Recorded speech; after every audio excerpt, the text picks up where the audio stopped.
Aku merasa dunia ini nggak adil dalam artian dulu zaman dulunya Nabi itu kayak diturunkan nabi-nabi banyak kan, which is kayak kita dengan mata bisa ngelihat gitu loh. Sekarang kenapa nggak ada nabi yang diturunkan sama sekali? Bagus Jadi banget. kayak kita Bagus jadi banget. susah untuk percaya. Kita cuman berdasarkan kayak cerita zaman dulu, which is kita nggak tahu kebenarannya. Kenapa berhenti di Nabi Iya, Muhammad kenapa tapi sampai berhenti? zaman sekarang kita masih lahir. Benar, padahal Tuhan kan harusnya tahu dengan pola-pola diturunkan Nabi semua jadi lebih bisa percaya, lebih bisa ngelihat gitu. Bagus banget, bagus banget. Bagus lagi. Sekarang aku mau Iya nanya. kan? Sekarang aku mau nanya. Apa? Pertanyaan sederhana, itu nggak pernah ada yang nanya aku gitu sih. Apa?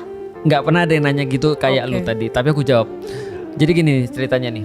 Pertama adalah kalau andaikan nih ada nabi yang sekarang, kira-kira menurut lu orang-orang beriman atau enggak? Awal-awal Nabi turun kan semua pada memberontak nggak sih? Jadi gini, aku tanya yang lain dulu kalau gitu. Lu tahu Nabi Nuh berdakwah berapa tahun? Nggak tahu. 1000 tahun kurang Dia lebih. umurnya 1000 tahun. Ya 900 plus 50 lah. Tapi Oke. kalau digenapin 1000 lah taruh lah ya.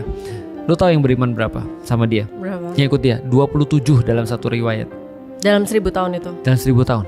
Berarti Oke. 27 misalnya taruhlah 90 dalam riwayat yang lain ya. Tapi 27 atau 90 berarti setahun dia dapat berapa tuh? 27 orang. Enggak, Kan 1000 tahun. Dalam 1000 tahun dia cuma dapat 27 orang. Berarti 100 tahun nggak berapa tuh dapatnya? Oh, nggak dapat apa-apa. Artinya dikit banget kan pengikut Iya. dia kan ya. Nah di masa nabi-nabi manapun pengikutnya tuh selalu lebih sedikit daripada orang yang menentang.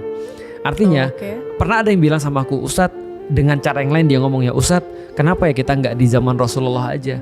Kenapa? Karena di zaman Rasulullah enak, kita tuh ada Rasul yang kita tanyain, Iya. ada Rasul yang kita terus kemudian temenin dan segala macam. Lalu terus kemudian aku bilang gini, masalahnya adalah di zaman Rasulullah itu bukan hanya ada para sahabat, tapi ada juga orang-orang yang menentang beliau, yang justru menyakiti beliau.